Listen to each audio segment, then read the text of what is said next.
Hey everybody, what's up? Welcome back to Holden Brothers. We're up here on the weekend again working on some of our stuff. We are only a week away from Airport Race Wars 2, which we have sponsored again this year. We're going to actually have a booth set up there. We'll have a little bit of swag. So we're getting a little bit of action up in here. Let me show you what's going on. So Logan, say what's up to everybody. So Logan went and grabbed some square tubing yesterday so that we can build the engine stand for the Common Rail 12 valve. So him and Steven are over here jigging this thing up, getting ready to cut and start making the saddles and stuff so that it will hold this big bad 12er up. What are you measuring over there, dude? Is that a crayon? No. Do you know what an inch and 3/8 divided by 2 is?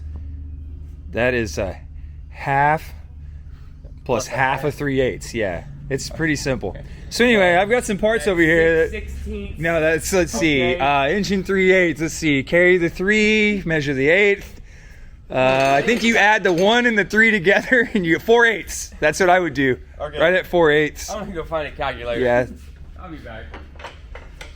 So while Steven's doing compound fractionoids, I'm going to show you guys what I got over here. This is Santa Claus right here, boys and girls. Y'all may recognize some of this stuff.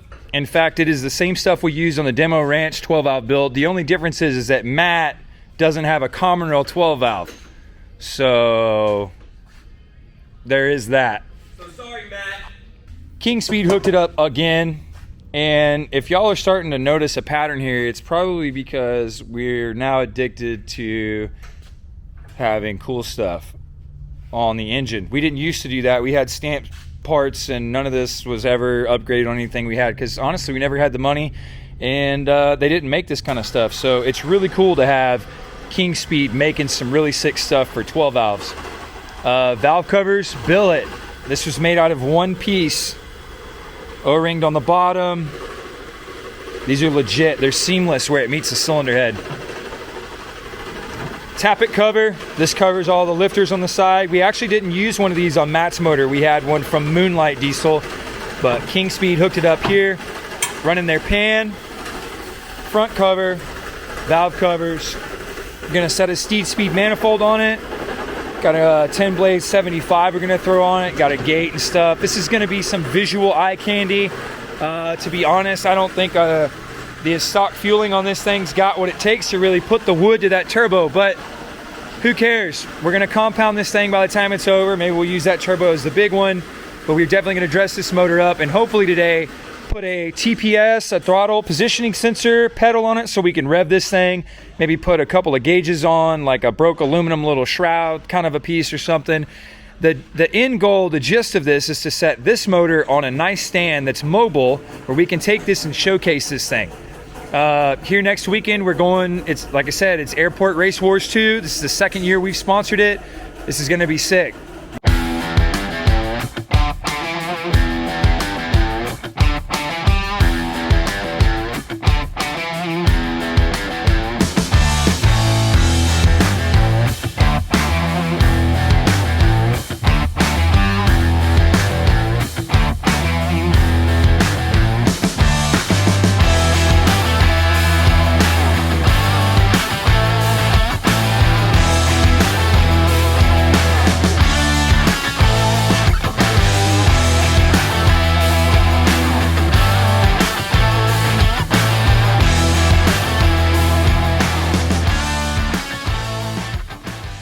The stamped seal cover pulled off the front side of this and we wanted to check out what was behind here.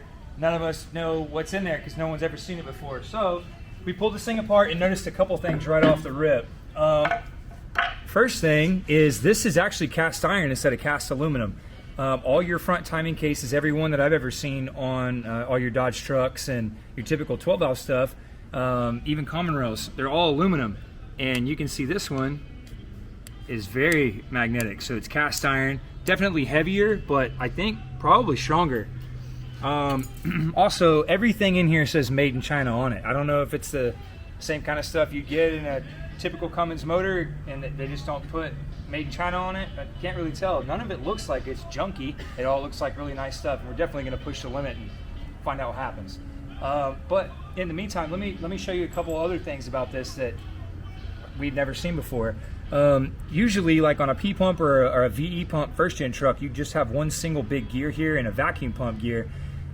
This one actually has an idler that runs off the cam to drive this injection pump gear, so it actually speeds this gear back up. Never seen that before.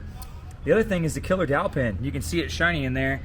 These have been a problem on all the 12 valves that were ever built, and this actually was cast where the dowel pin can't rattle and come out, so that's kind of a cool upgrade. Another thing, once we got past that, we were getting ready to put our front timing cover on, the billet aluminum one from Kingspeed, and I set it up here to check tolerances, and noticed right off the bat that when this thing goes on, that it doesn't sit all the way flush. And the reason being is that there's not enough, well, not that there's not enough, this wasn't machined because they don't make a cover for a 12 valve common rail, and this fits rotary pump trucks and P pump trucks. But you can see right here, I wiped a little bit of oil on that washer to leave a little bit of a stain where that bearing retainer is actually contacting the front cover. So we're gonna do something really, really simple. I was gonna grab a couple feeler gauges, but I don't even think we're gonna do that. I set this up here across the front of the timing case because this is where the case planes out, and this is how much interference we have. So you can see from the side, it's less than 1/8 of an inch. So I think what we're gonna do is set it up and zero the mill out on the face of this, and we'll cut down into it 1/8 of an inch plus some for thermal expansion just to give us some room, and then we'll test fit it without any gasket on there, turn the motor over, make sure nothing's making contact, and then we know we got plenty of room, especially after we put a gasket in there.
Alright guys, so everybody split for the day, and me and Willie are up here trying to finish a few things after work. Willie's, I think, about got his, wow, my old man just left out in his 1,000 horse mega cab sideways. But yeah, Willie's over here getting ready to bolt his oil pan on. And What's up, bud? hey bud, got you a nice pretty oil pan. Yeah, dude, I'm kind of getting my butt kicked right now. I have a few little burrs, and then I have, I usually RTV these things on because they don't ever leak. They'll never leak. But we've got to come back. You want it to leak. Yeah, I really want it to leak. So what these actually, when they weld them, they have a little bit of a wave to them, but this one's not so bad. What I really want to do though is add a second bung into the pan, because the block was actually cast for the oil drain bung, but they didn't drill the hole. And I don't want to drill out the cast, I'm just going to leave that alone. So I want to put a bung in this thing. I don't have the right dash 6, I think. Dash 10 is what we need. Yeah, that's what we need, yep. To weld in there, and so I'm going to use this gasket so that I don't have to rip this pan back off the block. The problem is that these things are a pain in the butt to keep together. It's like a puzzle. Well, yeah, you got 4 pieces there. Yeah, so I'm kind of had a little bit of trouble but where did it go together right at? here actually fits together really well.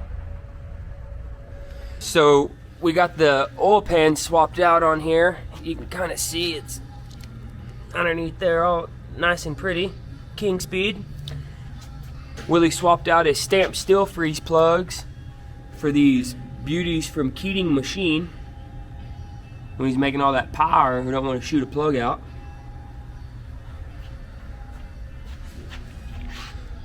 Vroom vroom. Willie's still got some wires here. Yeah, I hadn't wired that yet. I got these guys hanging off here, these 3 pins, and I've got the diagram for them over here on a piece of paper.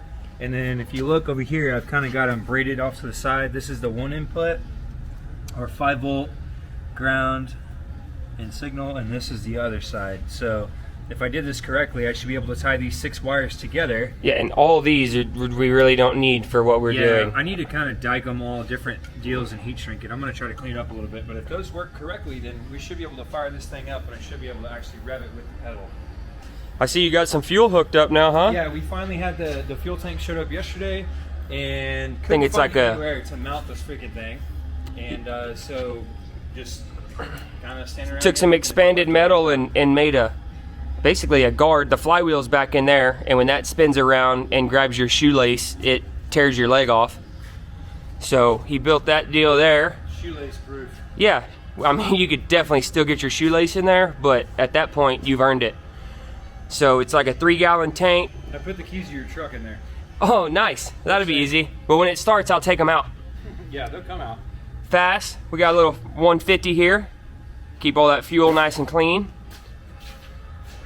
And so yeah, got a couple wires left to hook up and then fire this thing up and hopefully it revs.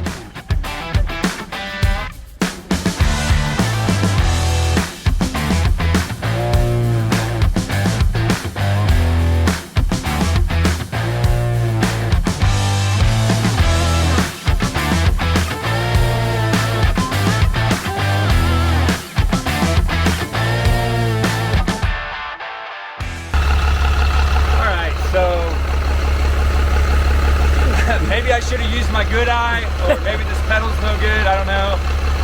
Probably perfectly fine because it came out of a working truck. But I'll get it figured out, maybe. All right guys, so the gas pedal isn't working just yet, but I got faith in old Willie, he'll make it work. So this weekend, Saturday, October 23rd, Kerrville, Mooney Airport. We will be there, tent, this engine hopefully running, a couple trucks running. Y'all come check us out. Yeah, it ought to be fun. Till next time, peace.